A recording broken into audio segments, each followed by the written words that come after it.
السلام علیکم ورحمۃ اللہ وبرکاتہ۔ آج میں آپ کو قسمت بدلنے کا ایک ایسا عمل بتاؤں گا، انشاءاللہ میرے پیاروں آپ کا قسمت کا رونا دھونا اللہ کے فضل سے ختم ہو جائے گا اور قسمت بدلتے ہوئے نظر آئے گی۔ میرے پیاروں، سب سے پہلے شرط یہ ہوگی کہ آپ کو 100% اللہ پہ یقین رکھ کر اس عمل کو کرنا ہوگا۔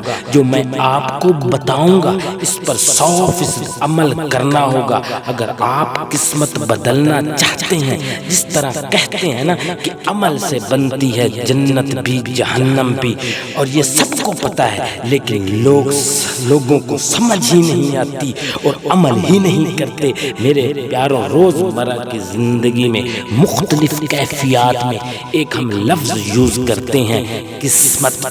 بہت قسمت کو بلیم کرتے ہیں، کوستے ہیں، اور کسی کی اچھی قسمت کو حسرت بھری نگاہوں میں دیکھتے ہیں۔ یہ قسمت کا خیر، یہ قسمت کا نظام ہماری زندگی میں اس کا کتنا عمل دخل ہے۔ آئیے میرے پیارے مسلمانوں، میں آپ کو آج اس قسمت کے بارے میں تفصیل سے بتاتا ہوں۔ قسمت اگر خراب ہو تو انسان اپنے آپ کو بدقسمت سمجھنا شروع کر دیتا ہے، کیونکہ سب سے بڑی خرابی ہے۔ جبکہ اللہ تعالیٰ نے کہا ہے کہ انسان احسن تقویم ہے، کہ اللہ کی عظیم تقویم کا شاہکار ہے۔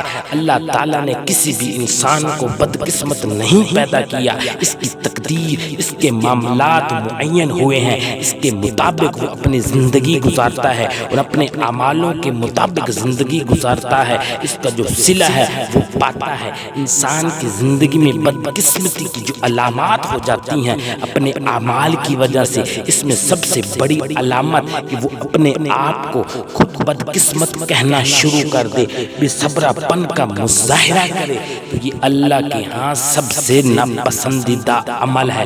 اس کو کہنا سب سے پہلے آپ بند کر دیں۔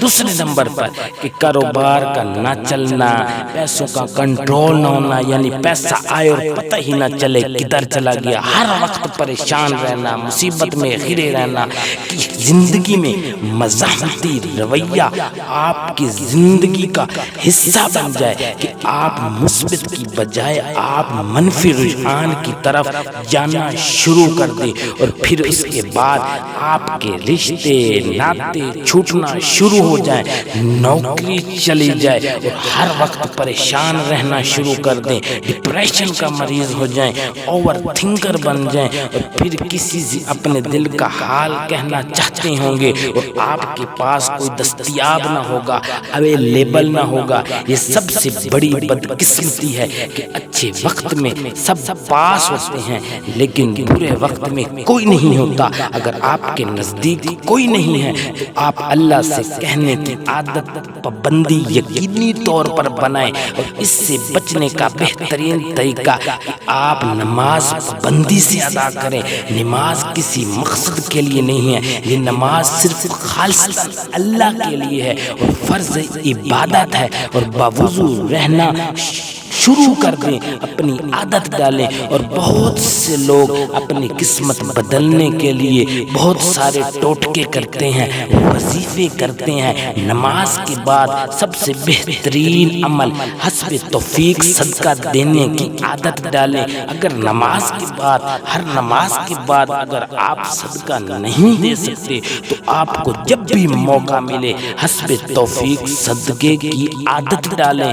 آپ سب کو پتہ ہے کہ صدقہ کئی بلاؤں اور مصیبتوں سے بچاتا ہے، اور اچھی گفتگو اور مثبت گفتگو کی عادت ڈالیں، محنت کے ساتھ صبر کی عادت ڈالیں، اور اس کے ساتھ ساتھ قرآن مجید کی ایک پاورفل سورۃ العصر والعصر، اس کو پڑھنا شروع کر دیں۔ پھر اپنی تقدیر اور قسمت کو بدلنا خود اپنی آنکھوں سے اور اس پر عمل کرنے سے، جو میں نے آپ کو باتیں بتائی ہیں، اور اس پر عمل کریں، پھر انشاءاللہ اللہ کا کرم ہوگا، اللہ کا رحم ہوگا، اللہ کا فضل ہوگا۔